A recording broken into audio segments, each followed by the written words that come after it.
so you can become a supplier for the city of Little Rock.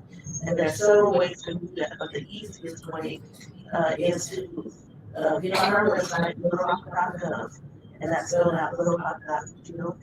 And once you go there, you go to look for the finance department and look for procurement.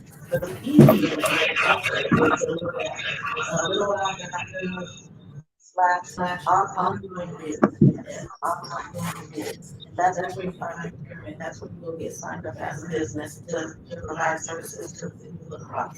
We actually have an open bid right now. It does close on February 28th, but the open bid right now is for up to $25,000. And it's for community innovation projects. And that means for all the people up there who have always said, the city of Little Rock needs to be doing X, Y, Z, or someone should fill this spot. And if you are able to do that, then you can actually submit a proposal to do just that. And so, again, it's called the Community Innovation Project that open right now, littlerock.gov/online bids, and we invite businesses to apply for that. Another thing that we have going on right now that's workplace related is our summer youth employment opportunity. And so that's for anyone who's between 16 and 21. Now, the date that you have to be 16 and the date that you can't be over 21 is June 1st. Okay. So if you're between those ages on June 1st, 16 to 21, then right now it's open to apply for those jobs. You don't wait until summer for those.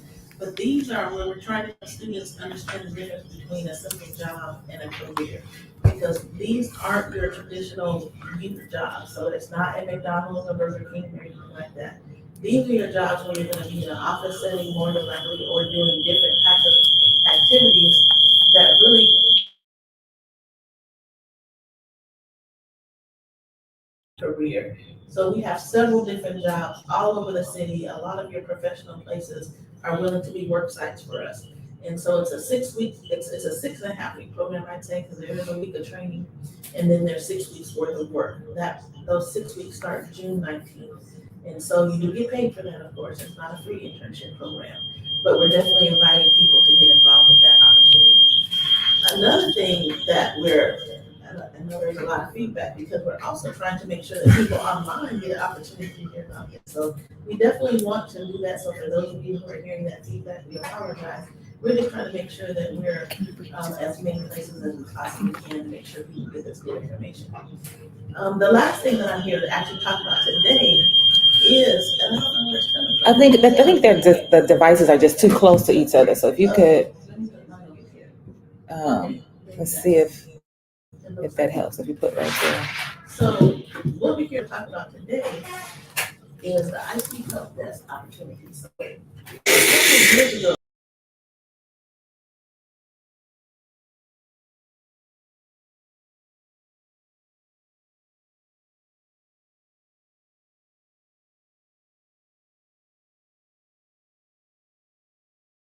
work with the reentry. Oh, okay. Yeah, so we worked with a reentry population and we had done a charge to all of our different departments saying every department needs to have at least one reentry person.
Prove myself.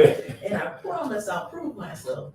And so out of that pilot program, we said, wow, we're onto something. Let's see if we can't get a grant to do that type of project. And so now we have a grant that now people can come through and actually get trained to do IT help desk and learn more about computers so that they too can start an actual career. And this is free of charge. It doesn't cost anything to the residents of the area.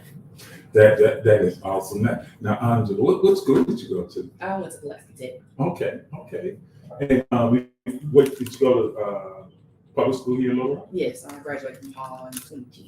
Okay. Oh, warriors. And so, what made you want to get into this to the head desk? What prompted you? I know Dana said that you just wanted an opportunity. So, what made you look at this as the opportunity for you? Oh, I thought I wanted to go into the medical field. I worked in the medical field for years, and it just wasn't for me. But I've always been into tech, into computers, and so I just needed to find what I wanted to do or what worked best for me. And like I just took an opportunity and went back to school and started in like IT. And a teacher actually helped me get an internship with the city, and it all just went from there full time now. So when you talk to other people who may be interested, what are some of the things you tell them? And what you do with the help desk and some of the opportunities you have with it. How do you explain that, or how do you encourage other people to get involved? It has to be something you actually like to do. It's like sitting in front of a computer screen is one thing, but actually like fixing problems. You have problems all day with technology. Like the world is run by tech. So it's oh, you heard.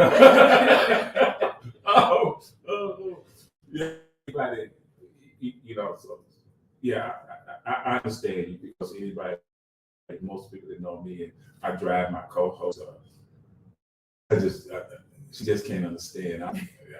When it comes to tech, it's just so difficult for me, and I admire, people just so simple, and so you are right. Like, you do have to have you have to want to do it, and where did that want to come from you?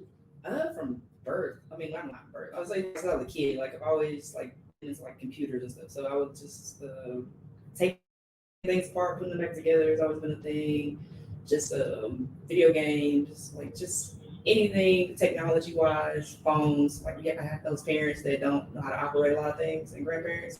So you're constantly fixing things for them or trying to show them something that they're gonna forget in an hour or two and actually get. So it's one of those things you just kind of just have a knack for it.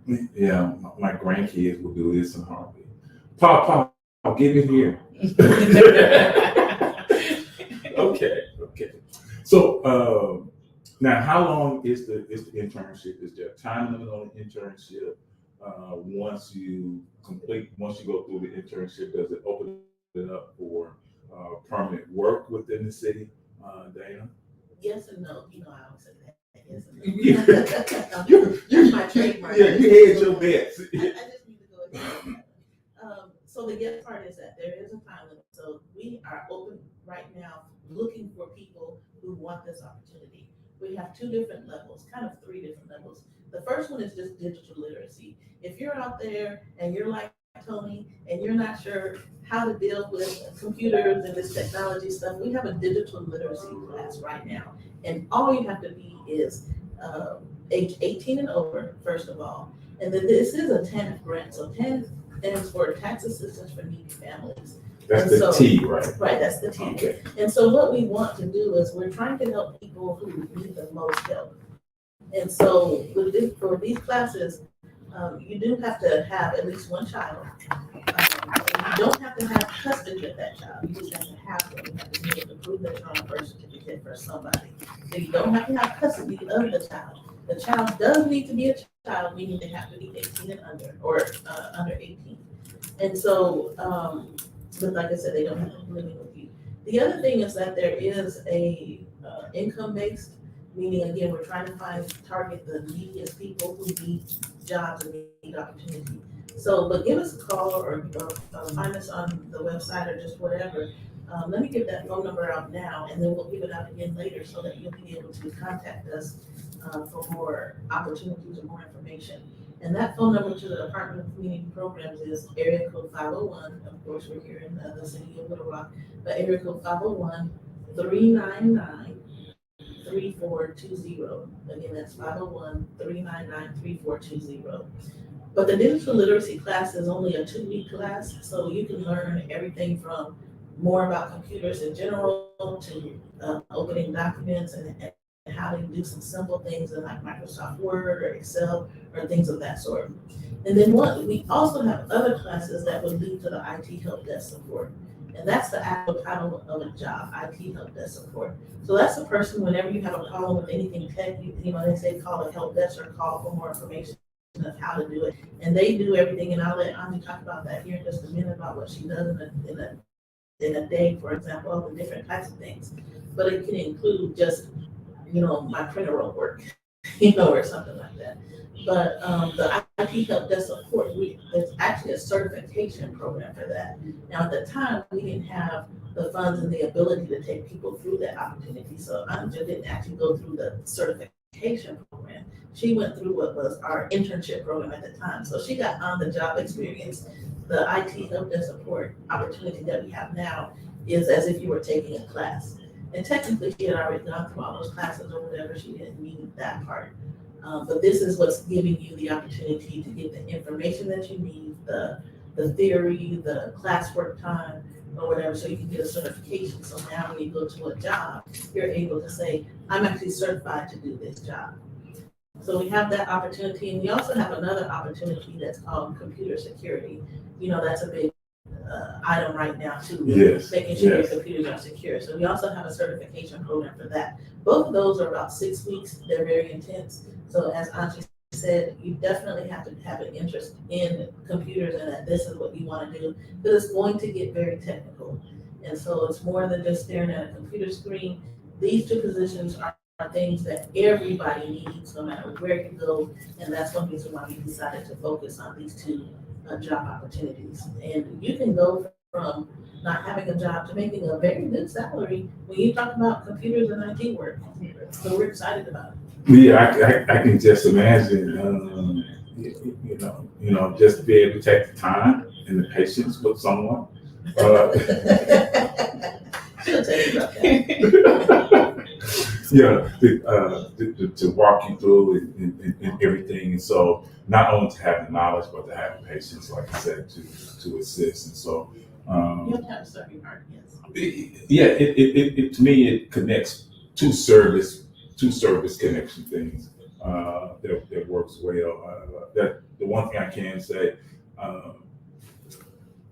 when I was going through this, the person I talked to at the city was very, very helpful. I think for about 2 hours, 2 hours just walked me through it, and not once did it seem like it was a problem. And so that's something that that you look for when when you just don't know, you just don't know. So 433-0088, 501-433-0088. If you want to call and find out more information, call us. Let's talk about it. So Anja, tell us more about some things that this job requires, some things that you have to do, and how you try to help others if you get that opportunity when they call in or they're having problems. How do you navigate that? Well, I started off as a help desk intern. So basically,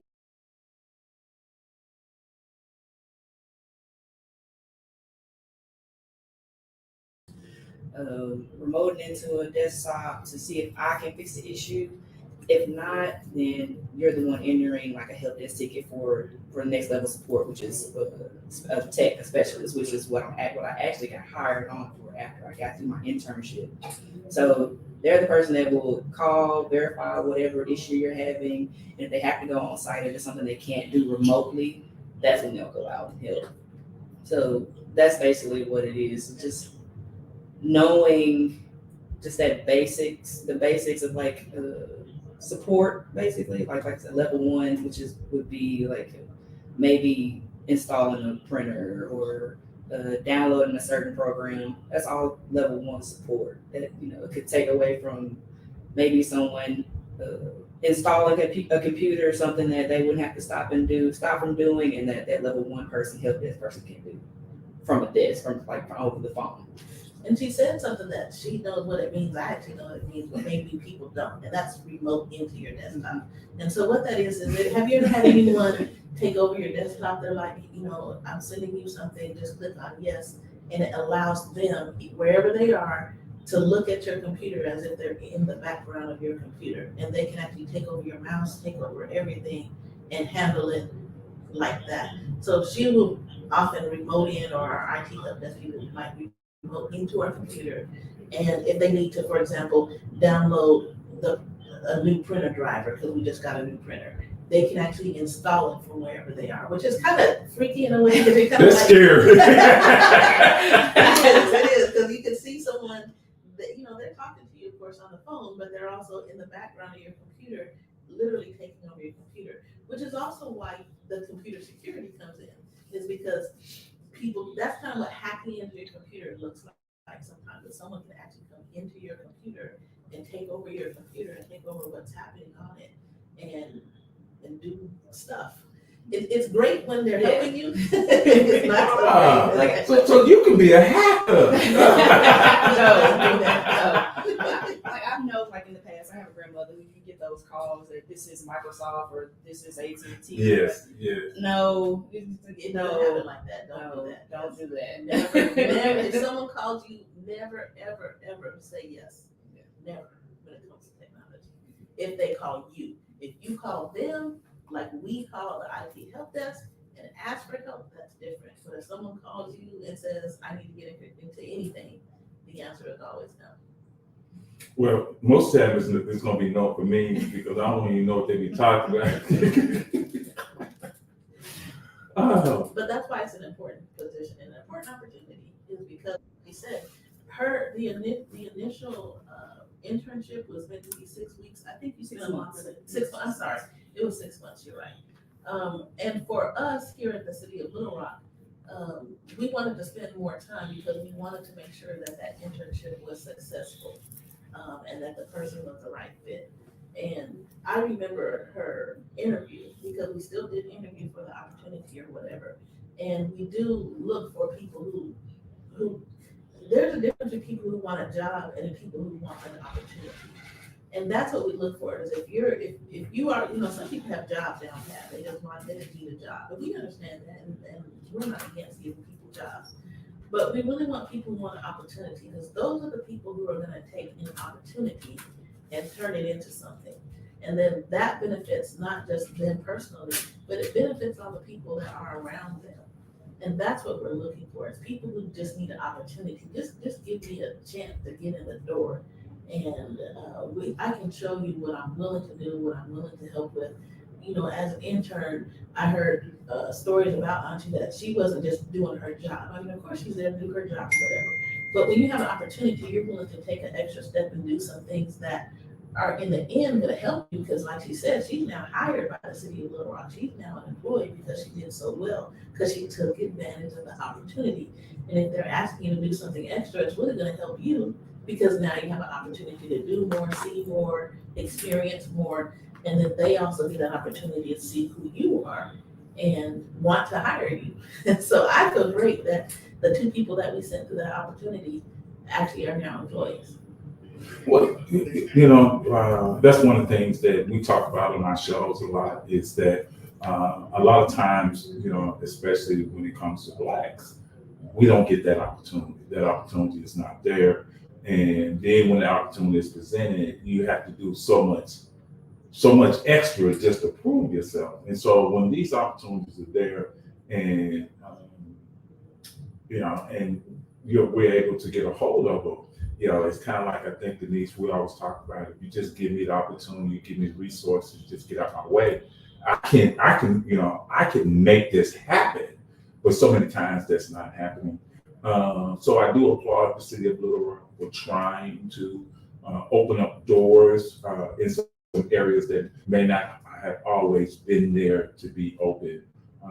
And I think we talked about this the last time you were here, do you know how many black, how many African Americans are taking advantage of these programs? I know you may not know the. Um, Well, I can give you an idea. For example, our summer youth employment program, we hire up to about 600 to 700 youth in the summer every summer, and we have more than 1,200 to actually apply for the positions. We would have more opportunity, we have more positions, more money, I should say, because I think I said the last time with summer youth employment, we spent $1.5 million like easy on just that. So it takes a lot of money to employ those students during the summer, but that's why we do it, is to open that door, because there have been several students, and I can't tell you how many, because we've been doing this for almost 25 to 30 years. But there are so many students that got a job because of their experience in the summer youth employment opportunity. And so I would just say untold, but that's what we do, is try to open these doors for people who have a background, because we don't stop at anybody with trying to help anyone find an opportunity, find a job, find their place in the world, if you will. There are a lot of different services that we offer just to try to help people get to the next step and improve their quality of life. Because I also went through that program also, so it's a good way to network too. Because I have a lot of different so I met a lot of different people going through that program as well, and I still put them on my resume. So. See, that's awesome. I didn't even know that. That's huge. So, like I said, it's an untold number because we just don't even know who they are. It's hard to track. And so, Angela, and I kind of mentioned this earlier in a question. So, when you talk to your friends, or you talk to your relatives or family members, and you say, "Hey, here's an opportunity for you." Do you push, or push, but do you encourage your friends and family to apply for some of these opportunities with the city, or like with the pre-bid, with these bids coming up? You might know friends who have businesses, or do you tell them, hey, here's an opportunity, that you might want to look into? Yeah, coming out of the medical field, so I worked at Children's for like over 10 years. So I know a lot of people with children. So when they send out the summer program flyer, I immediately send it to a lot of my coworkers. Like, here, I know you have like 15, 16-year-old here, give them something to do during the summer, or make sure they put down what they're interested in so they can be in the right area to see how that is. Because I know you get a lot of hard stops when you're applying for jobs, especially fresh out of school or even as a high schooler. They want experience. They push experience. Well, if someone doesn't give me an opportunity, how am I going to get that experience? And that's what I also said in my internship interview. Like, they want all this experience, but if no one gives me a chance, an opportunity, I can't get that experience. And I'm willing to work hard, just give me a chance. So you get a lot of that. So that's fascinating. What were some of the things you said in your interview? What were some of the things that you brought up? And I love what you said. Hey, just give me the chance. Give me that. I brought up that fact that you're waiting for a chance. Like, you get in these interviews and you just give them your resume, and you get a hard stop, or you get denied because you don't have the experience that we want, or with IT certifications. And even speaking to a lot of different IT managers, some of them are more looking for experience other than certification, because you might have a certification, but if I put you out in the field and you never put your hands on, you never been hands on with anything, you're still gonna be backtracking, like, okay, well, how am I going to use you because you hadn't had any real hands on? You could read a book all day, but if I had never put my hands on it and never actually attempted to do it, it's harder. So, and I can remember for Auntie, one other thing that impressed us was she currently had a job at the time that she was applying for the interview, and she was still saying, "I'm gonna figure it out." Tell them about that. She had a tough time trying to figure it out, but she figured it out. Yeah, I was actually, I was in my second to last semester. So it was, I started in April, so I was still in school, and I took on a full load that fall semester. So it was like, I was a full-time student, working a full-time job, and then I was like, I don't care, like, what's the hours, like, how late can I be there? I would leave my full-time job at like 2:30, go straight to the city, be there until 6, and then go to class until 8:40. So yeah, I was I used it. I took it and I used it. It was tough, and at first we were kind of like, because when you're on the other side, you think you know best. Sometimes you're like, no, she should be in school. She should be. And we were just like, let's just give her a chance. I mean, she said she can do it. Let's see what she's made of, and she proved. And that's what I'm saying. That's why I call things more an opportunity than just a job. We can call it just an internship, but sometimes we set people up to fail. But when you give them that opportunity, you help them understand that it's an opportunity, which I think we did. Did we do that right? Yeah. Okay. But when you help people understand the difference, like I said, between a job and an opportunity, then I think they can wrap their minds around it a little bit differently and handle it differently, and then do what needs to be done. Because when you have an opportunity, we like to say that luck is when preparation meets opportunity. She was prepared. She belonged in the room. She came in there and had her resume. I mean, everything else was on point. So sometimes you have to have that part. And for people who don't have that part, we help with that too. But I'm just saying, you have to have what you're supposed to have to be in the room in the first place. And then once you get in the room, being able to articulate why you want opportunity, I would encourage people to spend time on that part, because you have to be able to explain it. So there were other people who came into the interviews as well who didn't get the opportunity. I won't say because they were bad. We were trying to work with as many people as we can, because we understand that some people who come in the room don't know what to say, don't know how to say it or whatever, and we're going to accept you anyway, because that is what we help with. And that is how we want to prepare you for the next level. That is even the purpose of the summer youth employment opportunity. This is for people who've never ever had a job before. And we help our work sites understand, no, you're not getting anybody who's trained in anything. This is their very first job. But we ask our work sites to remember back to their first job, and back to how scared they were when they got that first job. And they didn't know anything, but someone gave them a chance, someone poured into them. And so I'll say that too real quickly, that if you're a work site and you're willing to work with some of our youth, then please call us also, because we're also asking for work sites to come and help us give that opportunity to our youth. They need it now. And I will say that also, like the interview process, I know like you go into a room for an interview and you're just a nervous wreck. You don't know what to say, you're kind of shaking, you may be nervous. They make it very comfortable. And it wasn't like one of those like very intense, like formal interviews. It's like really comfortable. You're like, okay, I'm in the room, because I know a lot of people are bad interviewers and bad testers. So let me ask you this question, because I know there's a lot of Black people who have this feeling when they step into an interview, when you say you want to make it comfortable and everything. I believe, and because I experienced this myself, and so many people that I've known experienced this, that most of the time, even if it's an intern program, even if it's a summer job, as a Black person, you go in feeling like, I'm not going to get it. I'm not going to get it. And so when they do get it, you're like, oh, I got it. But I think majority of Black people go in, even if they have that confidence, they just believe that something is going to happen. I'm not going to be chosen. Did you have that attitude, or did you have that feeling? I think it was more so like you have to go in with a certain level of confidence, like in yourself, and like even if you have to prep, like because you can go and find like the search or whatever you're interviewing for and see what are the normal questions, like what are the majority of the time what they'll ask in the interviews, and you just kind of prep yourself and just get yourself used to just like answering questions, and always just take your time. That's a lot of things. People rush like quickly, like when in the interview you think like they want to answer immediately. Sometimes when you just stop, you like think, or you're like, oh, well, I never got asked that before. Give me a second to just think about it. They like that, and they appreciate it, because you're not just rushing out an answer just to appease me, like, or just to get through it, because you're trying to rush through it. So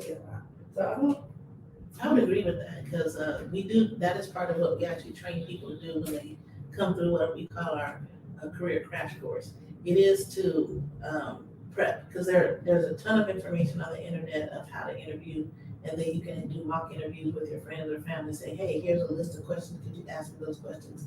Let me know what you think of how I'm answering them. Do they make sense or whatever? A lot of the things is people aren't taking the time to actually prepare. And that goes for anything, even if you're trying to make a cake, don't you have to pull out the ingredients and have them sitting on the counter so that you can go ahead and put them in? So it's the same type of thing, is that if you want something to turn out right, like you want to bake your cake the right way, then you have your recipe right there. You have your ingredients right there. You don't start making a cake and then realize you don't have any milk. And then you gotta go get some milk, and then they're out of it at that store, and you gotta cook. It doesn't make any sense. You try to have your recipe there, you try to have all your ingredients there, you try to have the oven preheated, because they say put it into a preheated oven. Make sure you grease your pan first. Those are all the things that you try to do before you even bake a cake. And so we say use that same type of process when you're getting ready for a job. You need to know what the job requirements are. You need to know what some of the sample questions that they may ask you so that you already have answers to those. And for those that you don't have the answer for, that's fair. You can say, like she said, give me a second and let me think of a time. Because sometimes say, think of a time where something didn't go right. Say, oh, I never thought, let me think about something that did, if it's a question that you didn't anticipate being answered, and then you can answer it better. And she's right, because we don't want people who are just answering. We're not looking for the right answers. We're looking for, because there is no right answer to some of these questions. The interview questions don't have great answers to them. They have honest answers. They have answers that come with integrity that, showcase that. They have well thought out answers. That's the type of thing that we're looking for, because that's the type of employee that we want. And I'm saying that for myself as a boss. Those are the types of things that I look for. And sometimes I try to encourage the people that I work with or that I mentor to ask me those. I mean, most people have friends that have a job. Most people do somewhere. And just ask them, if you were my boss, what are you looking for in an employee? And then do I have that? And if I don't, how can I get it? How can I learn it? What can I do? Those are the things that are going to carry you not just to the first level, but to the levels beyond that. Okay. And I just want to take a moment. We just been conversating. I haven't given my co-host Denise the opportunity to get in and ask any questions, and I do apologize for just flowing with the conversation, Denise.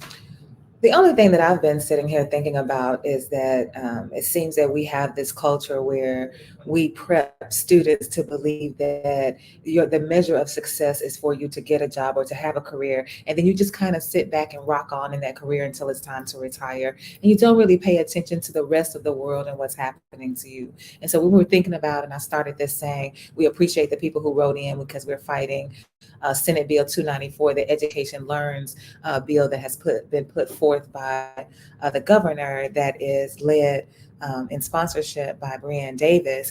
I just wonder how much of the conversations you're having when you are prepping people or when you are employing them, that talks about being a citizen, talks about being a part of the civic engagement process. Like we have this rally coming up today at noon on the Capitol. It's a Stand for Arkansas Rights rally. Like, how much of the conversation around being employed also includes the other aspects of what's happening with your life, so that people will know, like in this case, the Education Learns bill, you say, well, I've graduated. And so sometimes people are like, well, it doesn't affect me because I've graduated. Like, I'm not worried about it. But as a citizen, everything that happens in the city affects you and it affects your community. And so we have to know, yes, this bill is harmful and they have sent it back to the committee, but it's probably going to pass anyway. So then how do we position ourselves to fight? Like, do we have those broader conversations when we're talking to people about what it means to be employed?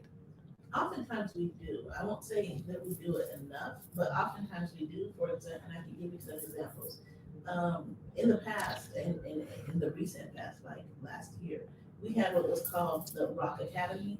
And Rock Academy was kind of like, you may have heard of the Citizen Police Academy or the Citizen Fire Academy. It was like the Citizen Academy. You learn everything about the inner workings of the city government, and why you should be involved. For example, why is it important to vote for the mayor and the different people that your board representatives and things of that sort? Because we recognize, yes, it's very important to learn. Your local government is really what matters. I won't say the most, but it matters a whole heck of a lot. To your point. Then also when we're in the career crash course, we also have a session on just that. what happens in your city government, who should you call, who's important and what do they do? Can you understand what the different jobs are and what they do? So we have a session that we teach in that. I try to include it in just about everything that I do because I work for city government, first of all, and that is important to me, because it's what I do every day. So I agree with you, Denise. It's very important. The support has to be there for being involved as a citizen. Um, and that's what we actually call them residents because we realize that everybody is not a citizen, but we call everyone a resident that actually lives here. And then we do try to pay attention every day to our residents. And that's what we do as community programs. So can we do more? Of course. Some of it is that we just need more, we can use more staff and more opportunities or whatever. But learning about more opportunities to do that would also be helpful for us. So I thank Denise we share information back and forth all the time. So it's a good thing. But I mean, if we didn't have that, like sometimes that comes out of personal relationship, which we have, and we've got to make it an institutional relationship, like just what we do. So I applaud you and I agree with you because it's very, very important. And I would encourage anybody listening, get involved in your city, get involved in your community because it really makes a difference. Well, you just said something that's so important that I think a lot of people miss out on. You said personal relationship. What type of personal relationship do elected officials have with the residents or the citizens that that they govern or that they're involved with? And sometimes there's such a disconnect that I always tell people that it does not matter who sits in the chair. It does not matter who sits in the position in that seat of mayor. Yeah, that's the people's seat. It doesn't matter Republican, Democrat, whoever. That's the people's seat, and you have to represent the people. You can't represent your party. You can't represent certain people. You can't represent your morality. You have to represent all the people because at the end of the day, I'm paying for that seat. I'm not paying for you. I'm paying for that seat. And we don't let people know, if we don't let that person who's sitting in the seat understand that they're going to say, this is mine, and I'm going to do what I want to do with it. And we have to have that. But a lot of them come to knowing that personal relationship with the people you govern.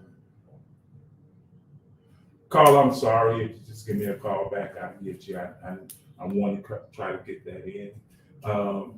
So we got about 7 minutes left in the show. So it is important. Okay. Carl, you're there. Yes, I'm on there. Carl, there's some static on our end, Carl. Can you hear me? Now we can't hear you, Carl. Okay. So one thing that we do need to do is I'm very excited about these programs that the city is doing, and I wish more money was coming in to do more. You said that you get about 1,200 applications in the summer, but you're going to fill about 600 positions. I would like to see where all those positions get filled. Let me tell you how we can get there. So there's two ways. Okay. One is that we really need our businesses to come forward and sponsor a student. So in addition to being the work site, if they say, hey, I'm willing to pay for a student, it costs about $2,500 for the summer per student. So that would be helpful because right now the city foots the bill for the payment. So that's one thing that could happen. And the other thing is that if anyone knows of any opportunities, because there are several businesses that have internships that go unfilled because they say we can't find the students. But if you would let us know that you've had those opportunities within your company, then let us know and we'd be happy to send some students to those opportunities. So those are two simple ways that people can actually help today. And they can give us a call. So let me give our phone number out again. It's we're the Department of Community Programs for the City of Little Rock. And our phone number is area code 501-399-3420. Again, it's 501-399-3420. And the other way you can do that is send us an email. And the email address is dcpinfo, and DCP stands for the Department of Community Programs. So it's dcpinfo@littlerock.gov. Okay.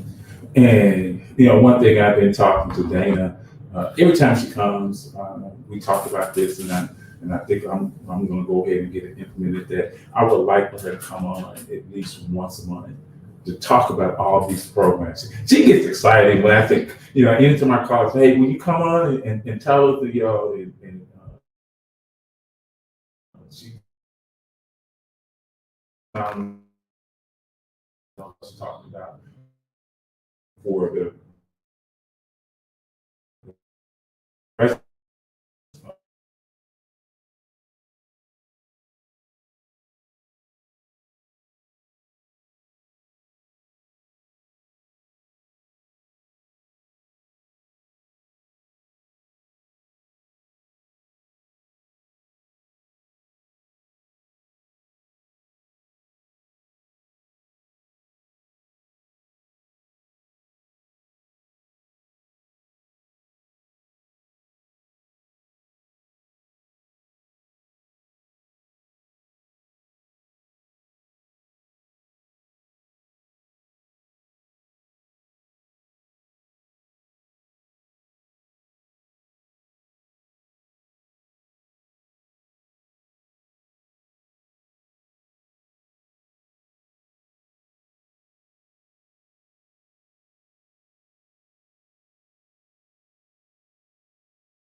God, I forget his name.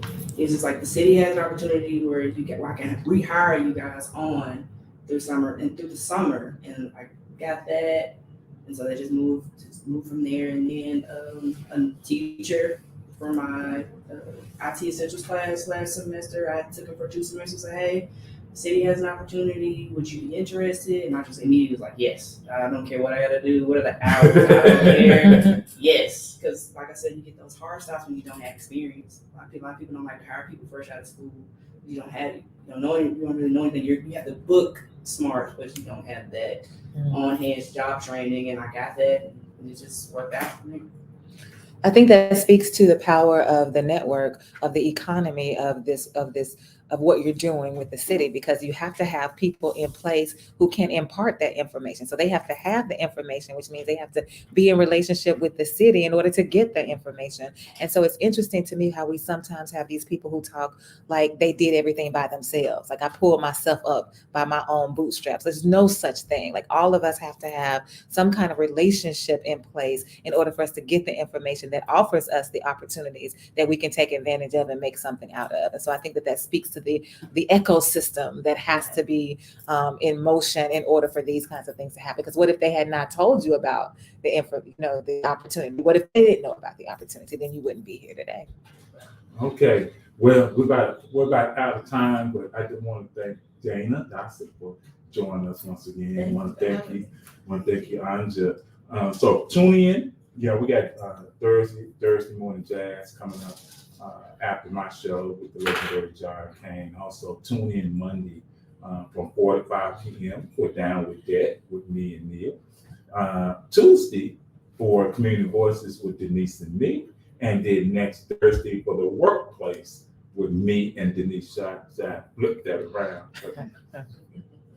Because one day she's in charge. One day I think I'm in charge.